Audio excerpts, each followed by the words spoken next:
Eu sou Rica Aline e estou aqui para que hoje juntos nós possamos ter a nossa primeira aula remota de língua portuguesa. E hoje nós vamos falar um pouquinho sobre um gênero textual muito legal, o conto. E aí, vocês lembram o que é conto? Quais são as suas principais características, a sua estrutura? Hein? Lembram?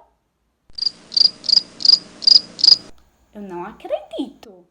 Não lembram? Calma, eu vou revisar tudo para vocês. O conto é um gênero textual muito comum em nosso país e ele consiste em uma narrativa que, em geral, apresenta apenas um conflito, certo? O conto, ele apresenta 5 características principais. Vamos ver cada uma delas agora. A primeira característica é possuir um espaço delimitado. E o que seria esse espaço delimitado?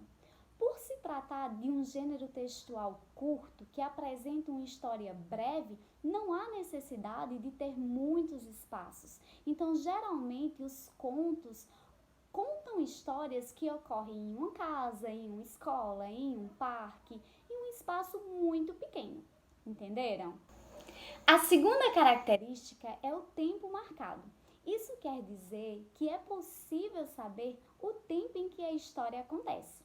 Existem 2 tipos de tempo, o tempo cronológico e o tempo psicológico. O tempo cronológico é quando os acontecimentos narrados de um conto seguem uma sequência normal, ou seja, de horas, dias, semanas, anos e assim sucessivamente. Já o tempo cronológico é quando os acontecimentos não seguem uma sequência normal. Eles vão acontecendo de acordo com a imaginação do narrador ou do personagem. A terceira característica do conto é ter a presença de narrador, que é quem conta a história. O narrador pode ser de 3 tipos. Narrador-personagem, que é aquele que conta e participa da história. O narrador-observador, que é aquele que narra a história, só conta, mas não participa.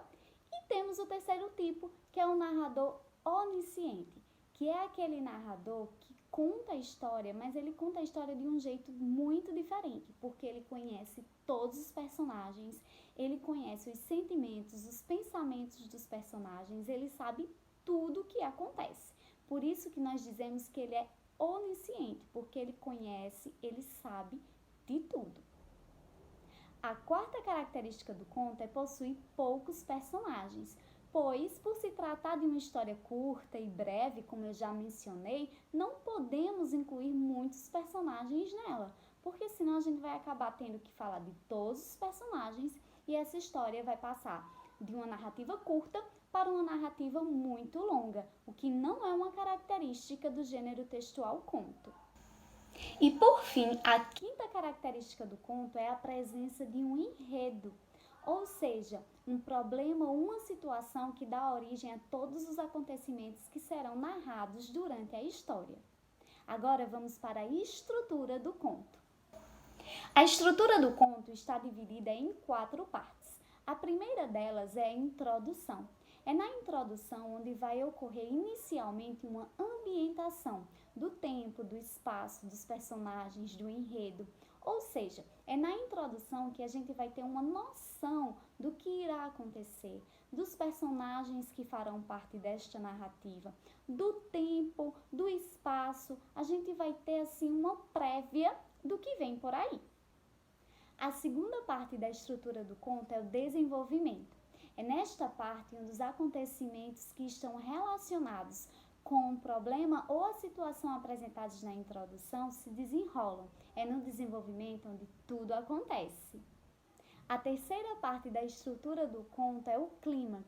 O clímax é o momento de maior tensão da história. E por fim, nós temos a quarta parte, que é o desfecho. É no desfecho onde ocorre o encerramento da narrativa.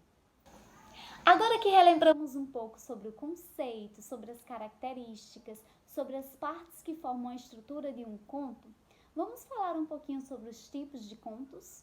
Então, os contos, eles podem ser dos mais variados tipos. Contos de humor, contos realistas, contos psicológicos, mas hoje vamos falar um pouco sobre os contos de enigma. O conto de enigma é o meu tipo de conto preferido e eu vou explicar o porquê. Geralmente, todos os acontecimentos que estão sendo narrados nesse tipo de conto giram em torno de um mistério. Então, existe um mistério e a intenção é solucioná-lo. Então, geralmente, nesse tipo de conto existe um detetive. Esse detetive ele possui inúmeras pistas que vão ajudar nesta solução. Então, assim, eu amo porque geralmente o final é surpreendente e deixa o leitor, assim, super empolgado. Então, meus amores, por hoje é só. Um beijão e até a nossa próxima aula.